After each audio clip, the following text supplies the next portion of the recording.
दोनों पक्ष आते हैं, वहाँ पंच भी रहते हैं, सरपंच भी रहते हैं और गांव के कुछ अन्य सदस्य भी रहते हैं, गांव के कुछ और लोग भी रहते हैं, जो कि दोनों पक्ष की बात को सुनते हैं।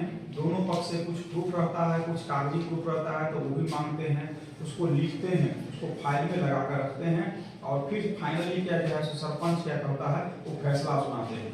तो जिसका भी जो सही फैसला है, जिसका भी जो पक्ष मजबूत होता है, सब कुछ देख करके उसके पक्ष में क्या होता है वो फैसला सुनाते हैं।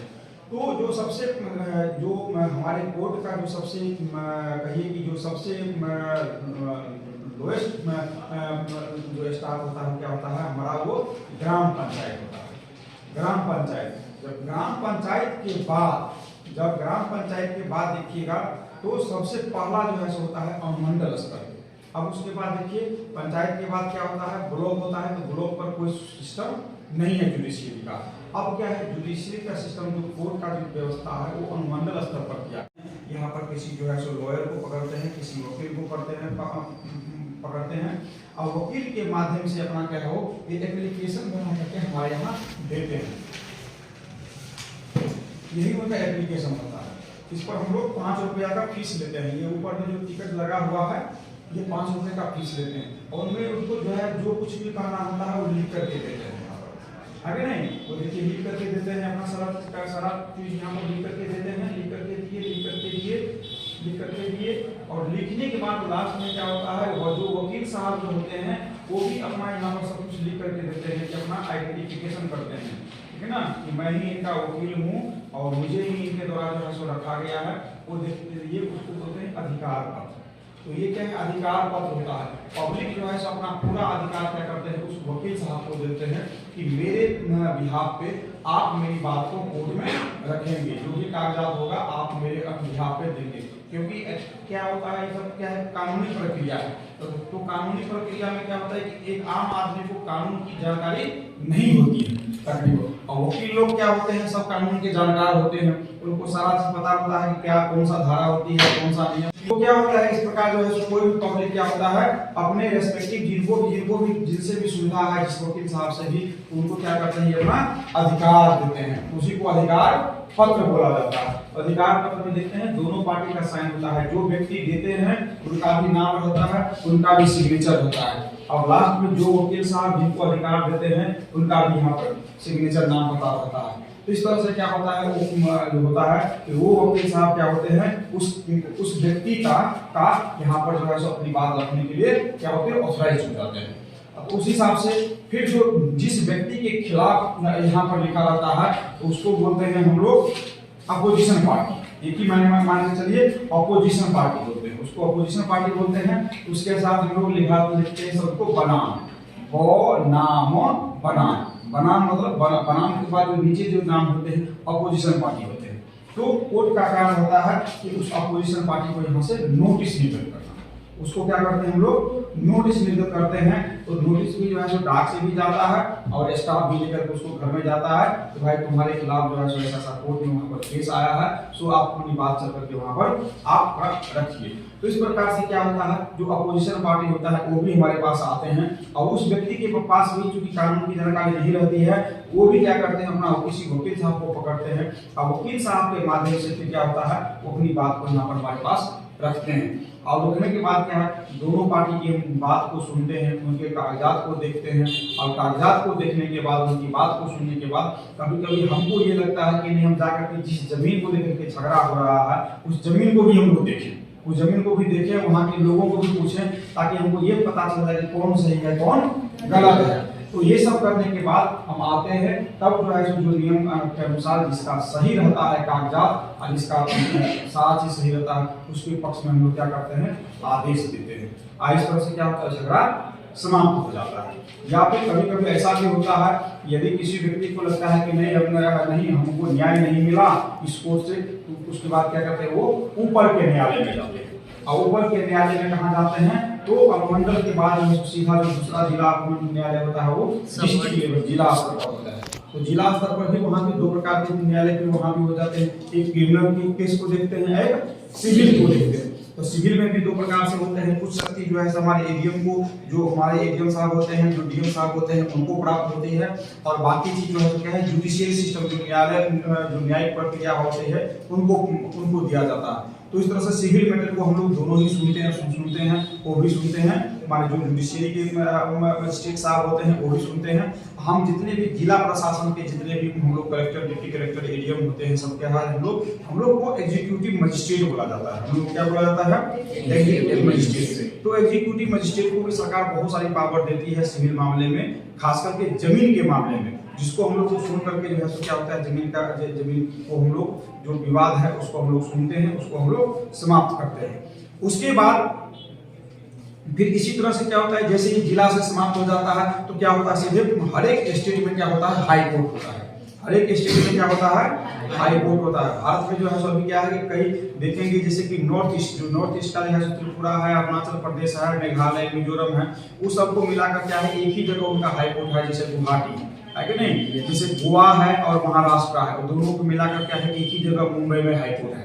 तो इस तरह से क्या होता है, अलग अलग राज्यों का अपना अपना भी हाई कोर्ट है, और कई जगह क्या है कि दो या दो से अधिक राज्य मिलाकर के एक जगह भी हाई कोर्ट है। तो यदि कोई भी न्यायालय, कोई भी मामला ऐसा होता है जो कि जिला के स्तर पे नहीं सुलझाया जाता है, चाहे नहीं उसका निदान होता है, तो पब्लिक क्या होती है, उसके खिलाफ जो है क्या करती है, हाई कोर्ट में जाती है। या फिर कुछ ऐसे कारण होते हैं जो हम लोग, आप लोग जानते हैं कि हम लोग का जो है सो रीट जो है सो 5 प्रकार के रीट होते हैं, जो आप लोग पढ़ेंगे कॉन्स्टिट्यूशन में, पॉलिटिक्स में रीट। तो जब रीट का कोई उल्लंघन होता है तो डायरेक्ट लोग क्या करते हैं, सीधे हाई कोर्ट में जाते हैं। तो वहां पर किस तरह से क्या है, माने सुनवाई होती है, और सुनवाई होती है तो वहां पर हाई कोर्ट में दो प्रकार के सिस्टम है। एकल सिस्टम भी है, यहाँ पर देखिए जैसे कि हम आपके सिंगल मजिस्ट्रेट है कि नहीं, जो भी फैसला लेना होगा हमको लेना पड़ेगा। लेकिन हाई कोर्ट में जो है दो प्रकार के सिस्टम है, वहां पर सिंगल बेंच का भी होता है और डबल बेंच भी होता है। डबल बेंच के भी जो है सो होते हैं।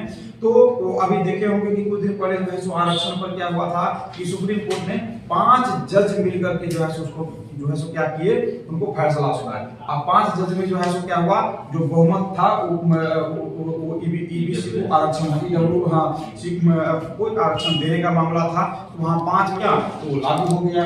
तो कभी कभी ऐसा भी होता है जब कोई मामला बहुत संदिग्ध होता है, बहुत गंभीर मामला होता है, या जो देश पर बहुत बड़ा प्रभावकारी निर्णय बना देता है, तो कभी कभी उसको क्या बोलते हैं, बेंच बोलते हैं। बेंच का मतलब होता है हम लोग जो बैठने वाला बेंच नहीं होता है, बेंच मतलब ग्रुप ऑफ जस्टिस, ठीक है ना। तो जब ग्रुप ऑफ जस्टिस मिल करके किसी बात को जो है सो फैसला लेते हैं, they are called bench, the decision taken by the bench, उसको हम लोग बोलते हैं इंग्लिश में द डिसीजन चाहे order given by the bench. Bench मतलब मोर देन वन पीपल या मोर देन वन जस्टिस। तो इस प्रकार से क्या है, हमारे देश में जो है सो क्या है कि नीचे ग्राम पंचायत से लेकर के सुप्रीम कोर्ट तक का जो है सो क्या है, एक रास्ता होता है जुडिशियरी का। बहुत सारे चीज होते हैं जो कि लोग जिला लेवल पे ही समाप्त हो जाता है, कोई हाई कोर्ट के लेवल पर समाप्त हो जाता है। जो एकदम नहीं समाप्त होता हाई कोर्ट में, उसको लेकर लोग जाते हैं सुप्रीम कोर्ट जाते हैं। या फिर देश में डायरेक्ट जो दो स्टेट के बीच में, मान लीजिए बिहार और झारखंड के बीच में कोई झगड़ा हो जाए, तो उसको कोई हाई कोर्ट नहीं सुन सकती है। जब दो राज्य की बात हो जाती है तो क्या होती है, वो सुप्रीम कोर्ट सुनती है, क्योंकि एक राज्य का तो मामला हुआ नहीं, दो राज्य का मामला हुआ, तो किसी एक राज्य का हाई कोर्ट कैसे सुनेगा। तो ये सब चीज होती है। और यहाँ पर जो आप आए हैं, तो हमारा ये जो कोर्ट है, इसका हम लोग बोलते हैं डीसीएलआर का कोर्ट होते हैं। डीसीएलआर में से होता है deputy collector land record, D से डेप्यूटी, सी से कलेक्टर, एल से लैंड, आर से रिकॉर्ड। तो डेप्यूटी कलेक्टर लैंड रिकॉर्ड, तो लैंड रिकॉर्ड मतलब लैंड मींस जमीन, और रिकॉर्ड मींस सुधार। तो सुधार कैसे होती है, जब जमीन पर झगड़ा समाप्त हो जाए तो वही एक सुधार हो गया। जमीन को तो सुधार नहीं सकते हैं, मान लीजिए कोई आज 4 कट्ठा का जमीन है तो उसको खींच करके हम 6 कट्ठा तो नहीं बना सकते हैं, या जो जमीन 6 कट्ठा है उसको हम दबा करके 2 कट्ठा तो नहीं बना सकते हैं।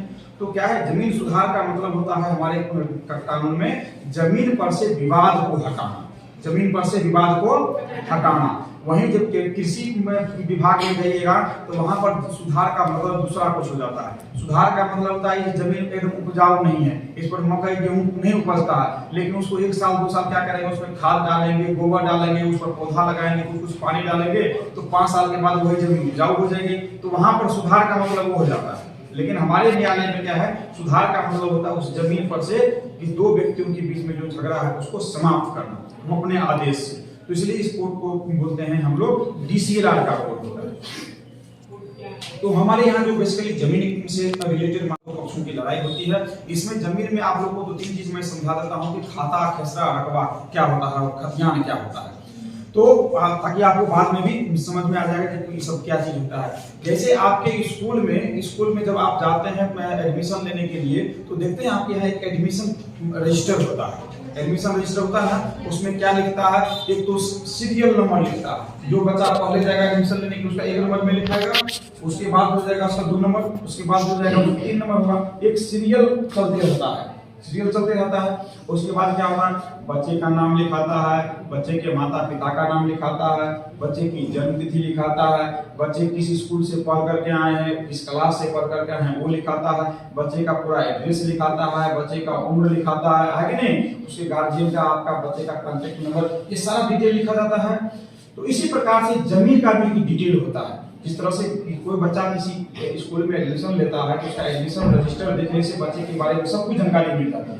उसी तरह से हमारे यहाँ क्या सिस्टम है कि एक कागजात में जो है क्या होता है, जमीन की सारी जानकारी लिखी रहती है। तो उस कागजात को हम क्या बोलते हैं, खतियान बोलते हैं। उसको क्या बोलते हैं हम लोग, खतियान बोलते हैं। और खतियान में देखने के बाद तो आप समझ में आ गए, खतियान माने ऐसा कागजात जिसमें खेत के बारे में सब कुछ लिखा है, ठीक है ना, कि ये खेत किस व्यक्ति का है, कितना है, उसकी लंबाई चौड़ाई क्या है, तो उसको क्या बोलते हैं, खतियान बोलते हैं। वो गड्ढा है कि खेती नुमा है, कि खेती करने लायक भूमि है, कि घर बनाने लायक भूमि है, ये सारी चीज जानकारी जब इस कागजात में लिखी रहती है उसको क्या बोलते हैं लोग, खतियान बोलते हैं। अब उसके बाद आए खतियान के बाद आता है शब्द आता है खाता। खाता, तो खाता का मतलब होता है कि एक किसी खास किसान का एक सीरियल नंबर। मान लीजिए कोई स्कूल है, मान लीजिए स्कूल है, तो स्कूल का अपना एक कोड होता है। इसमें आपको एडमिट कार्ड में स्कूल का नाम भी लिखा रहेगा और उसका एक कोड लिख देता है कि 0651 0612, इस तरह से कोड दे देता है। तो कोड मतलब क्या हुआ, पूरे टुकड़ी में यदि एक किसी स्कूल का एक कोड दे देगा तो इसका मतलब वही स्कूल होगा, उस कोड में दूसरा स्कूल तो नहीं होगा।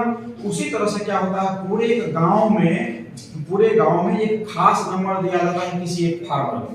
किसी एक फार्मर को क्या करते हैं हम लोग, एक पार्टिकुलर एक नंबर देते हैं कि आपका सीरियल नंबर हो गया 612। तो वो जो किसान का जो सीरियल नंबर दिया जाता है खेत के बारे में, तो वही उसको क्या बोलते हैं हम लोग, खाता संख्या बोलते हैं। उसको क्या बोलते हैं, खाता संख्या। तो खाता संख्या का मतलब समझिए स्कूल का कोड। जिस तरह से स्कूल को कोड दिया जाता है उसी तरह से किसान को एक सीरियल नंबर का कोड दिया जाता है। तो वो क्या हो गया, खाता संख्या। उसको क्या बोलते हैं, खाता।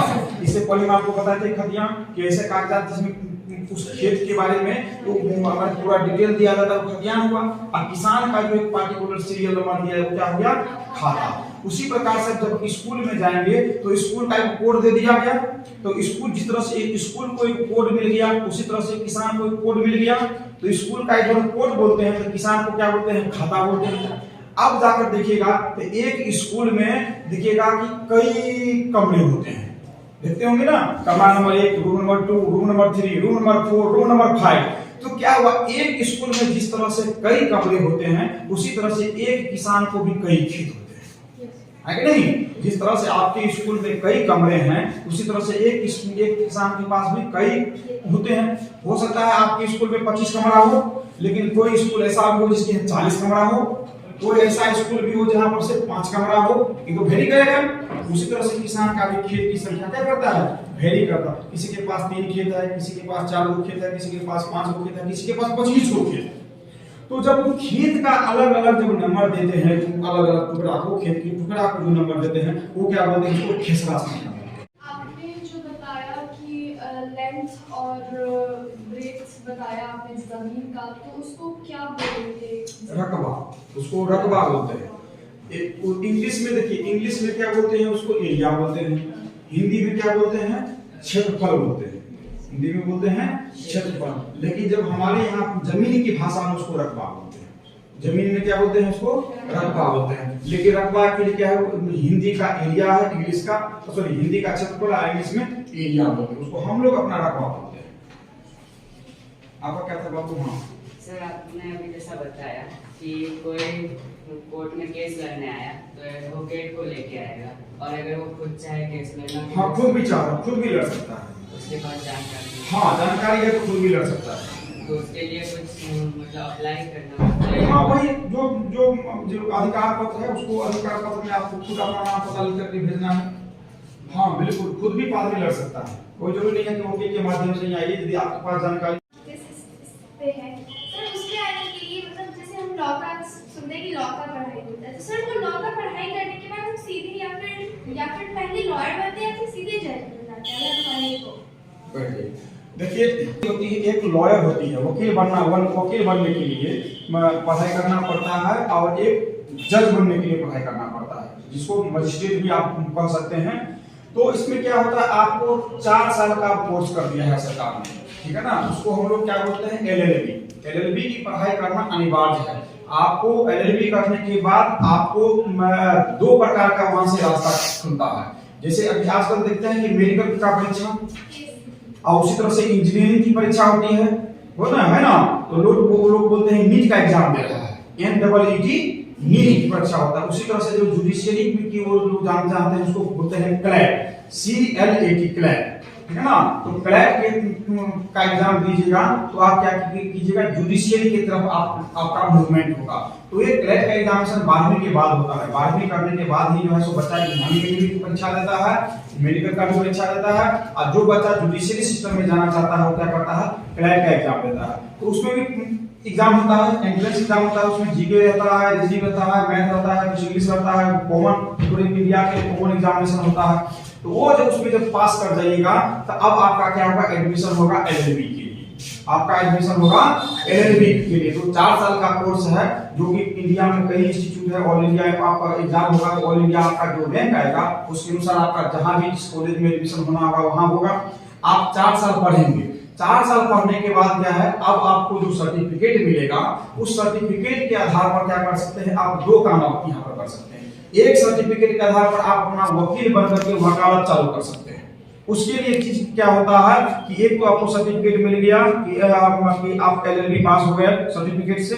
उसके बाद क्या होता है, एक यहाँ पर जो है जो संघ होता है इन लोगों का, एडवोकेट का, लॉयर्स का क्या होता है, संघ होता है। यहाँ पर आपको जो है रजिस्ट्रेशन कराना पड़ेगा, तो उसपे जो रजिस्ट्रेशन की अपनी प्रक्रिया है। तो यहाँ पर क्या है कि आपका रजिस्ट्रेशन हो जाएगा। तो रजिस्ट्रेशन जब आपका हो गया तब क्या है, आप अधिवक्ता का काम करने के लिए अलाउड हो जाइएगा। यहाँ पर एक अपना इन लोगों का सिस्टम है, वहां पर पास होने के बाद यहाँ पर क्या होता है, रजिस्ट्रेशन कराना पड़ता है। तो जैसे ही आप इनके ग्रुप में रजिस्टर्ड हो गए, इनका भी अपना नियम कानून है, तो इनका जो रजिस्ट्रेशन होता है, जब रजिस्टर्ड हो गए तो आप क्या हुआ, यहाँ पर आप वकील आओ। अब सर्टिफिकेट से वकील थे लेकिन काम से वकील नहीं थे। लेकिन जैसे ही अब आपका यहाँ पर यूनियन में जो इनका जो अपना ग्रुप चलता है, इसमें जब रजिस्टर्ड हो गए तो जिस तरह से बाकी सारे वकील साहब हैं काम कर रहे हैं, ऐसे आप काम करने के लिए परमिटेड हो गए। अब यदि आपको मजिस्ट्रेट बनना है तो क्या होता है, अब बिहार जैसे बीपीएससी है तो बिहार पब्लिक सर्विस कमीशन है, हर एक स्टेट का अपना अपना है, दिल्ली का भी है, सब जगह का है।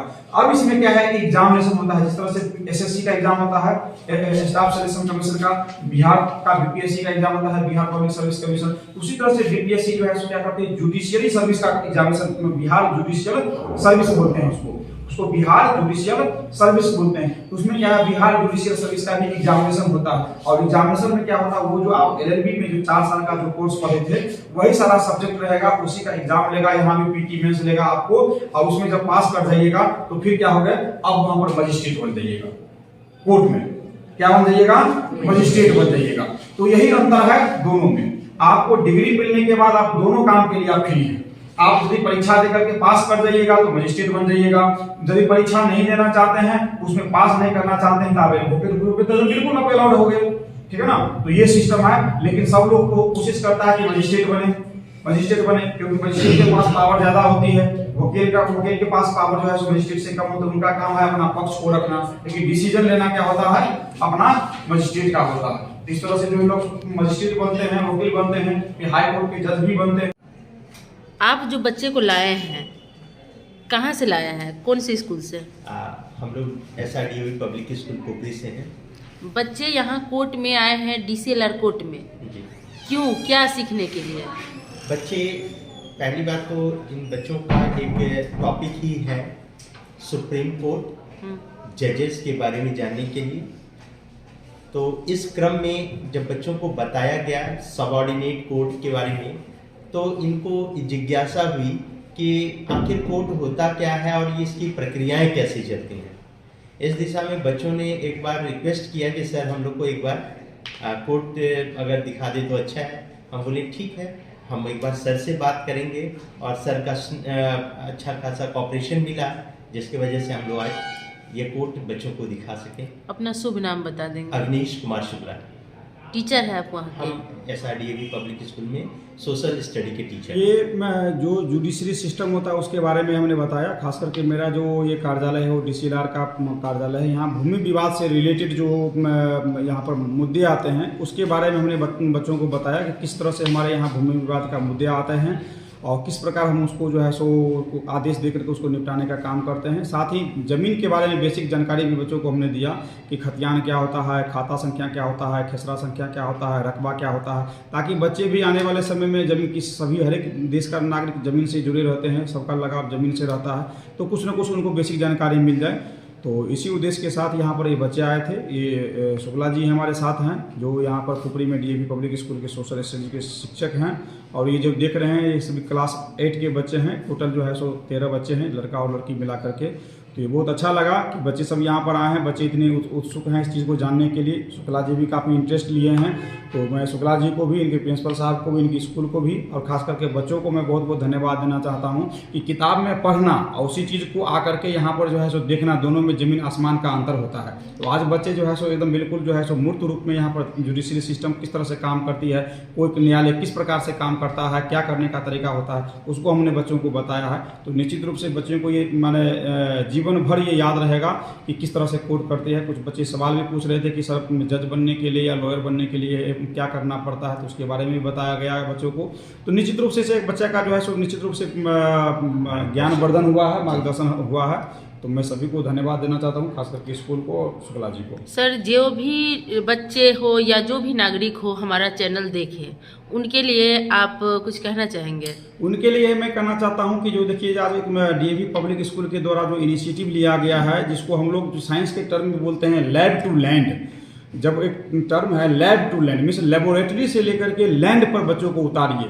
केवल किताबी ज्ञान दीजिएगा स्कूल में तो उससे किताबी ज्ञान से सब ज्ञान की प्राप्ति नहीं होती। इसलिए बच्चों को किताब से बाहर, स्कूल से बाहर दुनिया दिखाइए, तब असली बच्चे को असली ज्ञान होता है। तो मैं सभी स्कूल से मैं अनुरोध करना चाहता हूँ, सभी स्कूल के प्रिंसिपल साहब से अनुरोध करना चाहता हूँ कि बच्चे को अलग अलग जगहों पर, कभी स्कूल में ले जाइए, कभी DM साहब के कार्यालय में लीजिए, कभी SDO साहब के अनुमंडल में, कभी कृषि कार्यालय में, माने प्रशासन के जितने भी अंग होते हैं सभी जगह लेकर के ले जाइए। कभी मैं यहाँ पर जो है सो चाइल्ड बच्चों से रिलेटेड जो है सो यहाँ पर होम चलता है, STO होम चलता है, वहाँ ले जा करके दिखाइए, ताकि बच्चे जो किताब में पढ़ते हैं उसको मूर्त रूप में देख सकें, ताकि उसको ज़िंदगी भर याद रह सके और सिर्फ किताबी ज्ञान के नहीं आधार पर बल्कि एक्सपीरियंस के आधार पर, अनुभव के आधार पर अपने जीवन में जो है उस चीज़ को परख सके, कभी आवश्यकता पड़े तो उस पर लिख सके बच्चे को। Thank you.